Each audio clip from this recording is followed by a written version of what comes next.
احمد آباد نے انڈیا سے پوچھا ہے مفتی صاحب نبی پاک صلی اللہ علیہ وسلم کن اوقات میں اور کس نماز کے بعد کھانا کھایا کرتے تھے، اس کی تفصیل بتا دیجیے۔ دیکھیں نبی صلی اللہ علیہ وسلم عربوں میں جو رواج تھا اسی رواج کے مطابق آپ صلی اللہ علیہ وسلم کے کھانے کے اوقات تھے، اور وہ قرآن نے بیان کیے بکرۃ و اصیلا، صبح اور شام۔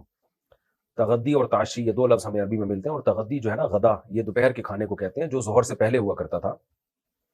صحابہ کا معمول تھا کہ ظہر سے پہلے کھانا کھا کے کچھ دیر آرام کیا کرتے تھے اور پھر ظہر کی نماز پڑھا کرتے تھے، اور رات کا کھانا عشاء سے پہلے ہوتا تھا، تعشی اندھیرے میں ہوتا تھا، چاہے وہ مغرب کے بعد ہو یا عشاء سے پہلے ہو۔ یہ دو ہی کھانے ہوتے تھے۔ ناشتے کا لفظ ہمیں قدیم عربی میں نہیں ملتا، جدید عربی میں ناشتے کو فطور کہتے ہیں، لیکن قدیم عربی میں ناشتے کا لفظ میں نے جتنی تحقیق کی ہے مجھے تو نہیں ملا، ناشتہ تھا ہی نہیں۔ تو صبح جب وہ لوگ اٹھتے تھے تو فجر پڑھتے، تہجد پڑھتے، پھر تھوڑا سا آرام کرتے تہجد کے بعد، یعنی فجر کا وقت داخل ہونے کے بعد 2 سنت اور 2 فرض کے درمیان آپ صلی اللہ علیہ وسلم تھوڑا سا آرام کیا کرتے تھے، اور پھر فجر پڑھنے کے بعد اس زمانے میں معمول تھا لوگوں کا اپنے کاموں پہ نکل جاتے، کھیتی باڑی کاروبار سب اس طرح، اور پھر دوپہر 11 ساڑھے 11 بجے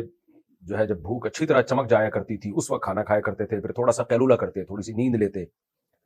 اور اس کے بعد ظہر پڑھتے۔ ہاں جمعے کے دن بہت جلدی جمعے کی نماز ہوتی تھی، تو جمعے کے دن یہ ہوتا تھا کہ بہت جلدی نماز ہو جایا کرتی تھی، تو اس لیے قیلولہ اور کھانا جمعے کی نماز کے بعد ہوتا تھا، لیکن نارمل دنوں میں جمعے سے ظہر سے پہلے، اور رات کو پھر وہ لوگ کھانا کھاتے اور اس کے بعد عشاء کی نماز پڑھتے ہی سو جایا کرتے تھے۔ یہ معمول تھا 2 ٹائم کا کھانا، تو یہی سنت ہے۔ البتہ نبی صلی اللہ علیہ وسلم نے جو آپ کا اپنا تھا کھانے کا ٹائم تو یہی تھا، لیکن ہمیں نہیں ملتا کہ آپ نے 2 ٹائم کبھی پیٹ بھر کے کھایا ہو، بلکہ 40 دن گھر میں چولہا نہیں جلتا تھا، تو ایک ٹائم کھا لیا، ایک ٹائم نہیں کھایا، اور اسی زندگی کو آپ صلی اللہ علیہ وسلم نے اپنے لیے پسند کیا تھا کہ جس دن نہ ملے کھانے کو تو میں صبر کا ثواب حاصل کروں، مل جائے تو شکر کروں۔ لیکن بہرحال ہم کمزور لوگ ہیں، ہم اس پر عمل نہیں کر سکتے۔ 2 ٹائم انسان کو لازمی کھانا چاہیے،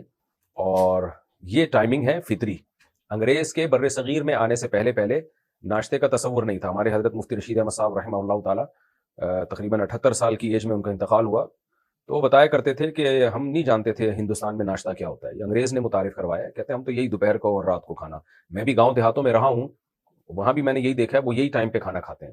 خیر اب تو صبح کا ناشتہ ہے، پھر اس کے بعد آفس میں جب جاتے ہیں تو پھر چائے بسکٹ اور کا انتظام ہوتا ہے، پھر اس کے بعد لنچ ہوتا ہے، پھر لنچ کے بعد پھر شام کو بھی چائے سموسے وموسے کیک چل رہے ہوتے ہیں